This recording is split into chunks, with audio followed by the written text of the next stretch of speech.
성격 인터뷰 개혁신당 원내대표이신 천하람 의원과 말씀 나눠보겠습니다. 의원님 안녕하세요. 네, 안녕하세요. 개혁신당 천하람입니다. 네, 먼저 이 질문부터 드리겠습니다. 천 의원님이 관심을 기울인 사건으로 알고 있는데요. 네.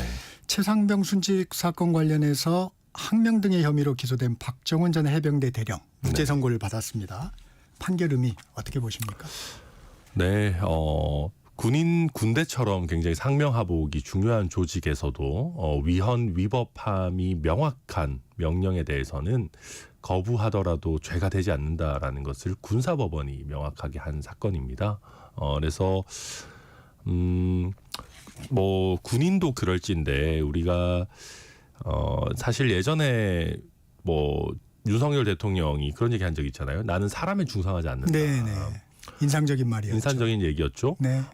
이것이 지금은 윤석열 대통령의 이 행보 때문에 굉장히 많이 퇴색이 됐지만 우리 공무원이나 군인을 포함해서 사람의 명령에 충성하는 것이 아니라 우리 헌법체계, 법체계 안에서 적법한 명령에 적법한 지시에 충성하면 되는 것이다라는 것을 명확하게 한 판결이고요. 저는 대한민국의 국군이 다 하지 않았다라고 느낀 것이 지금 이제 경호처가 영장 집행을 가로막는 것을 두고 여러 참 많은 논란들이 있습니다. 네네.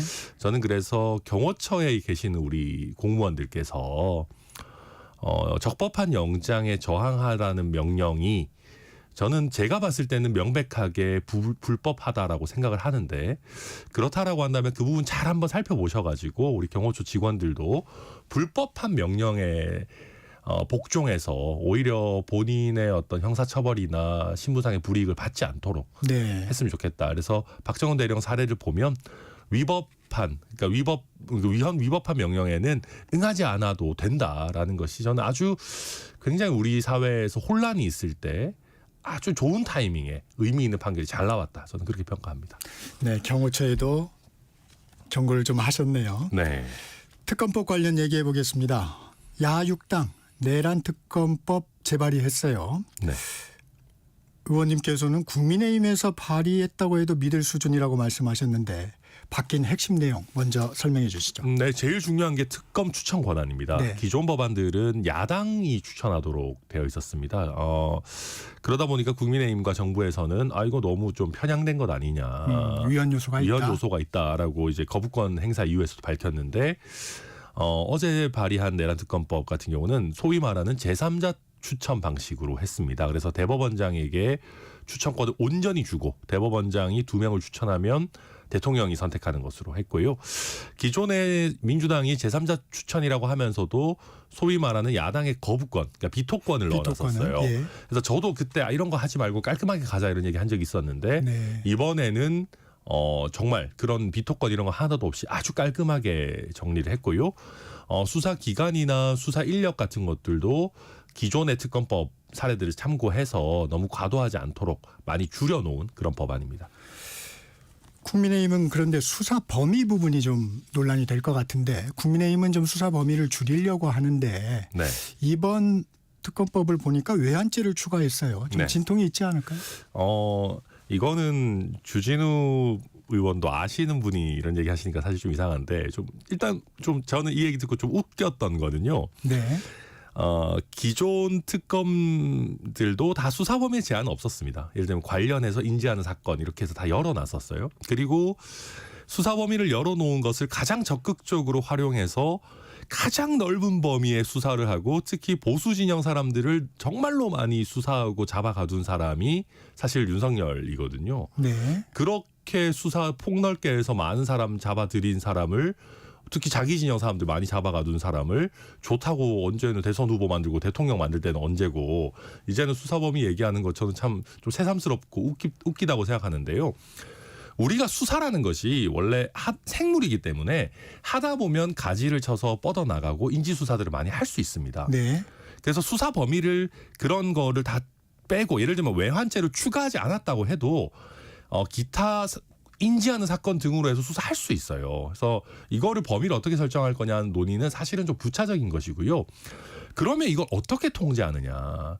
기존 특검들에서도 그럼 수사 범위를 어떻게 통제했냐 하면 사실은 수사 기관을 가지고 통제한 겁니다. 아, 기관으로. 네, 기존 특검들도 다 관련 사건, 인지한 사건 다 할 수 있게 열어놨었어요. 그런데 특검이라는 것이 본질적으로 기간 제한이 있고 인원 제한이 있기 때문에 그런 부분들을 통해서 어느 정도 제한된 수사가 이루어지는 형태로 우리가 계속 지금까지 운영을 해왔어요. 그런 거를 주진우 의원도 잘 알고 계실 텐데 무슨 수사 범위 얘기를 하면서 이런 얘기를 한다? 저는 뭐 약간 무의미한 그냥 반대를 위한 반대에 불과하다고 생각합니다. 저도 좀 궁금했었는데 지금 말씀하신 것 중에 수사 중 인지 사건 네. 등 이런 부분들은 수사를 무한정 확대하는 것이 아니고 과거에도 특검법 안에 이런 부분이 있었다고 말씀을 주셨는데 그렇습니까? 네, 그렇습니다.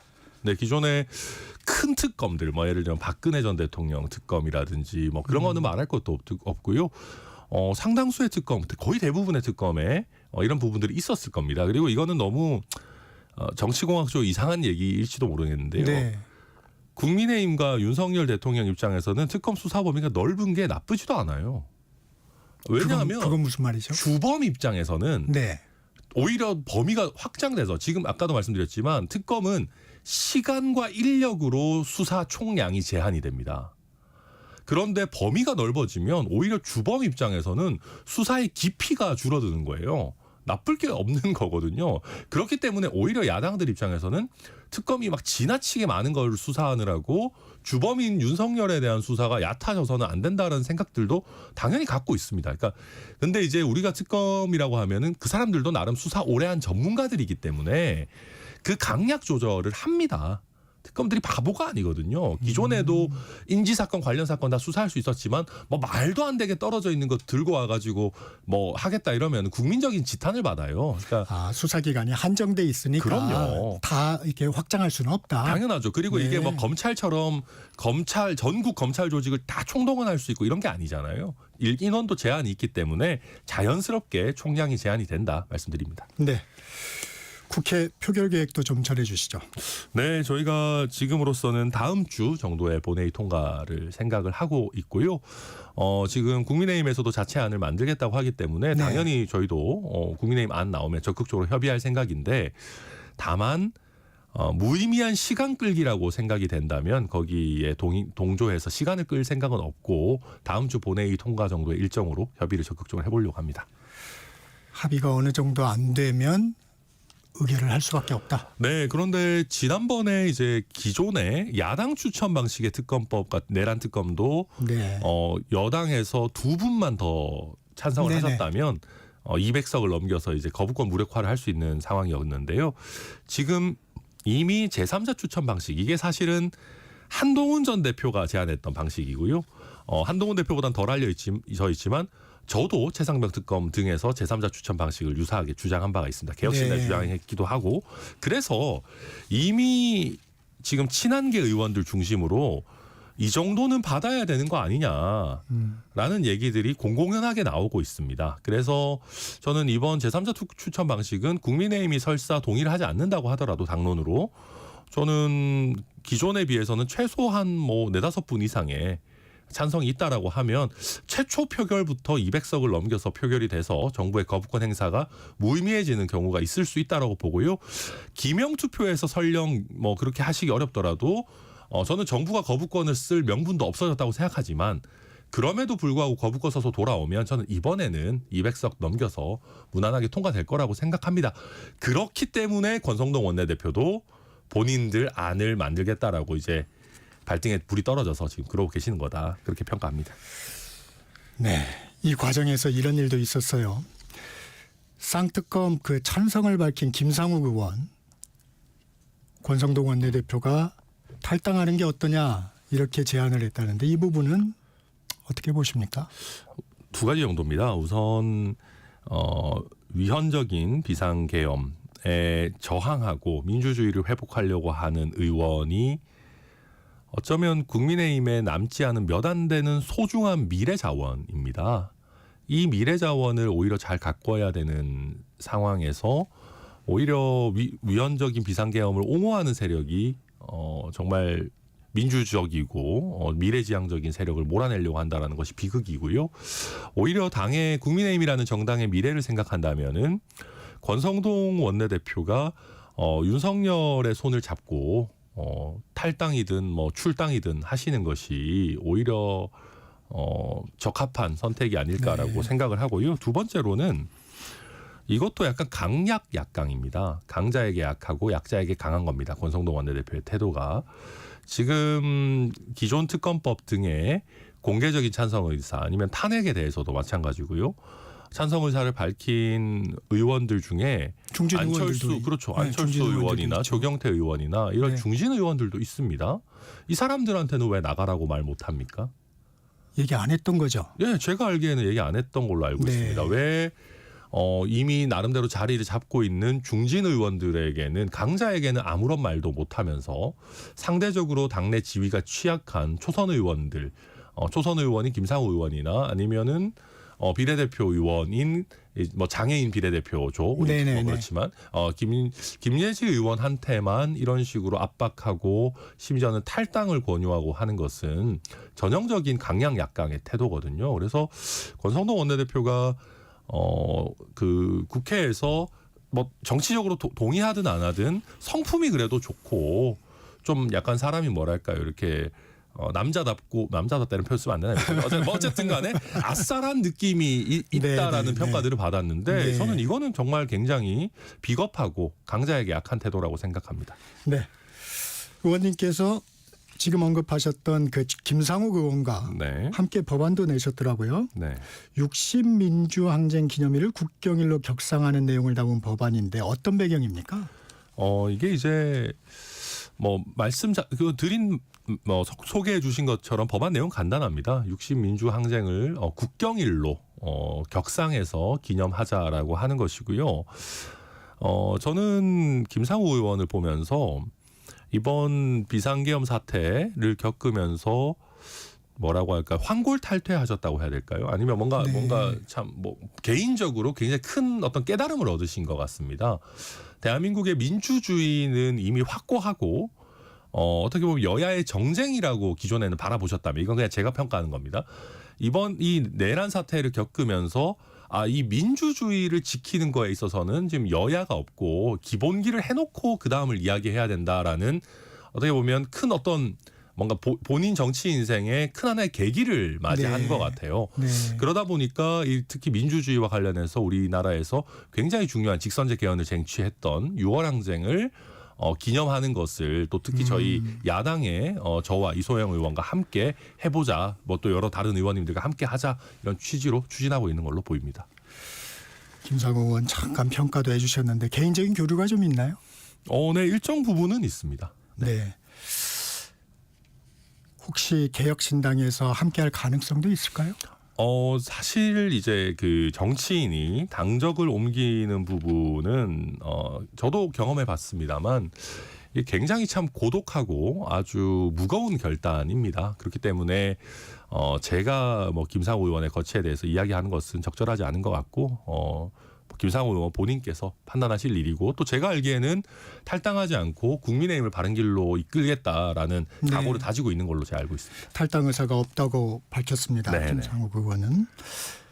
네, 국민의힘 의원 40여 명이 윤 대통령 1차 체포영장 집행 때 한남동 관저 앞에 집결을 했고 또 2차 영장 집행 때도 일부 의원들이 재집결을 할 것 같아요. 왜 그런다고 생각하세요?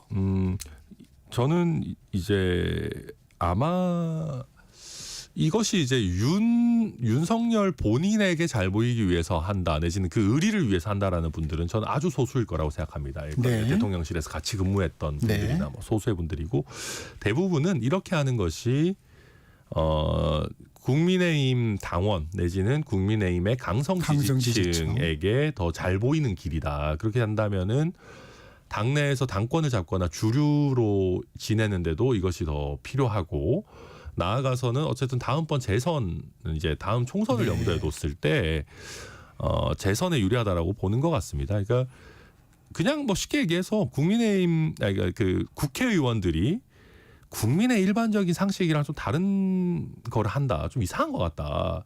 라고 하면 대부분 또 당선되고 싶어서 그런 경우들이 많습니다. 지도부도 좀 난감한 것 같아요. 당 차원은 아니라고 하는데 또 개인적인 행동은 막지 못한다. 근데 이거는 의지가 없는 거죠. 그러니까 아까 우리가 뭐 김상욱 의원에게는 네. 당론과 다른 거 하면 탈당해라라고 얘기까지 하는데 만약에 이렇게 체포영장을 방해하지 않는 것이 당론이라면 거기에 가는 의원들한테는 왜 경고하거나 더 강하게 제지하지 않습니까?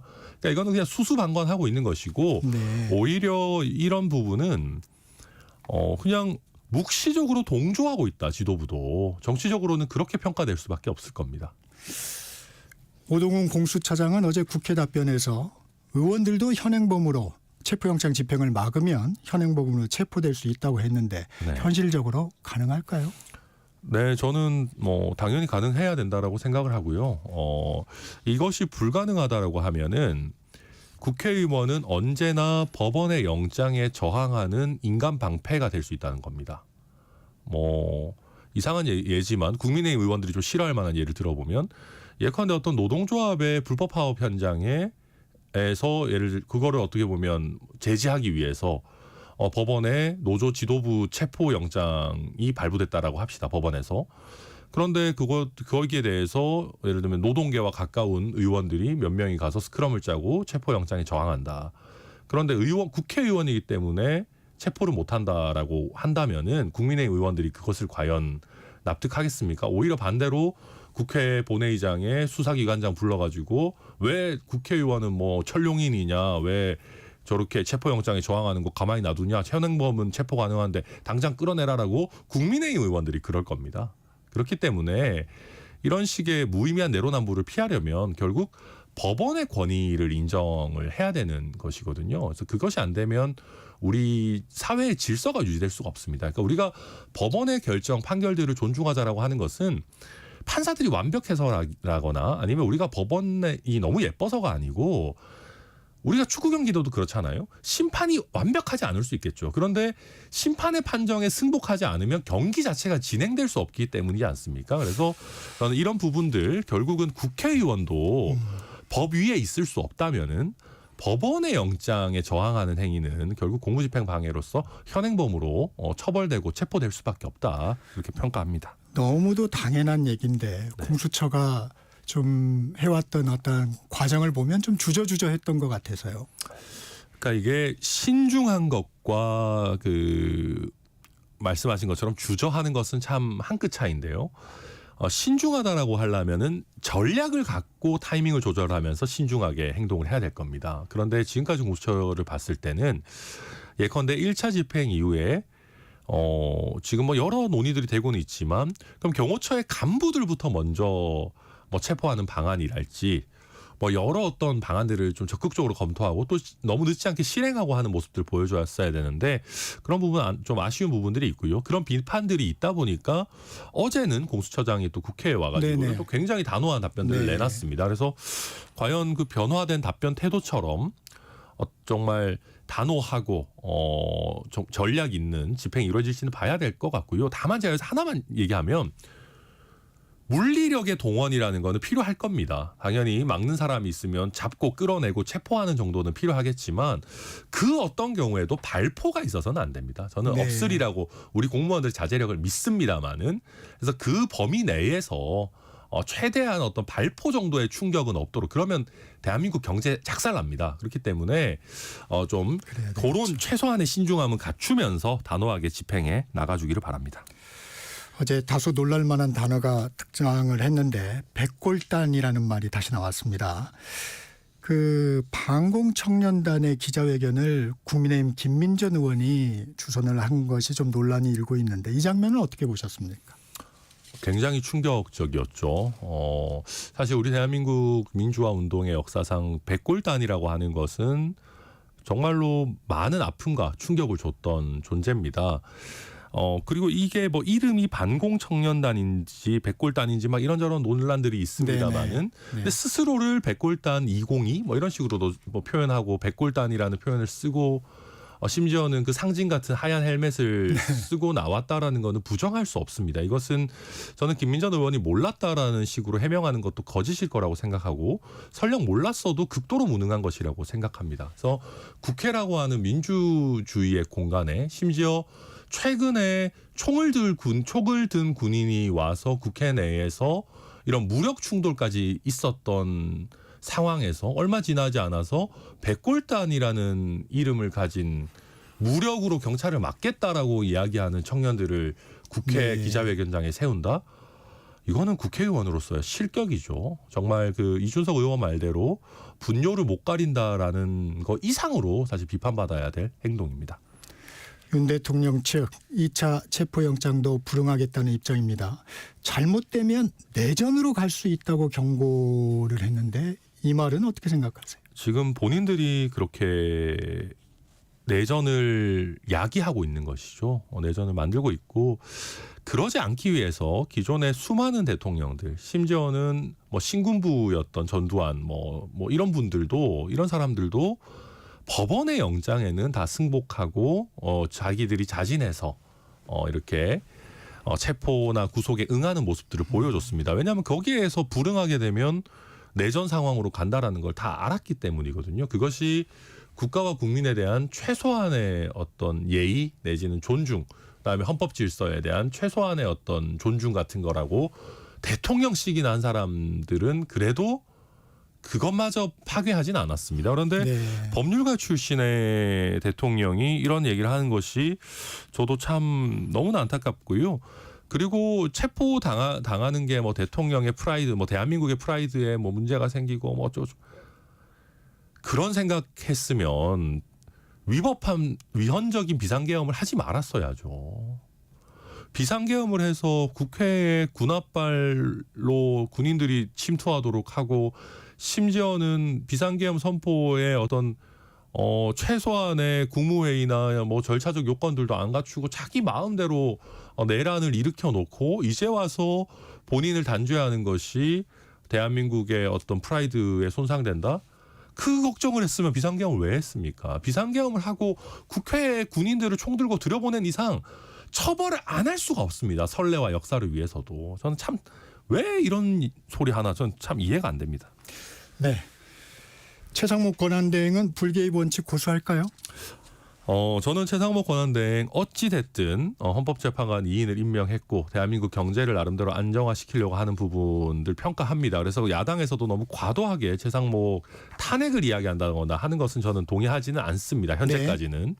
그러나 최상목 권한대행 지금 최대한 정치적인 부분에 있어서 빠져 있으려고 하는 것 같은데 이거는 정치적인 부분이 아니에요. 저는 그래서 아까 제가 발포 얘기를 했는데 최상목 권한대행이 최소한 경호처에다가 총기류 사용은 하지 말라. 라는 정도의 제한된 어떤 명령이라도 내려줬으면 좋겠습니다. 그 정도는 할 수 있는 것이거든요. 그래서 그것이 아니 지금 본인은 경제관료로서 대한민국 경제를 지키겠다 그러는데 마무리해 주시면. 심각한 충격이 생기면 대한민국 경제에 어마어마한 악영향이 생깁니다. 저는 그래서 최상목 총리에게 이게 경제 문제다라는 걸 좀 말씀드리고 싶습니다. 오늘은 여기까지 듣겠습니다. 지금까지 개혁신당 원내대표 천하람 의원이었습니다. 고맙습니다. 네, 감사합니다. 네, 잠시 전하는 말씀 듣고 2부로 이어집니다.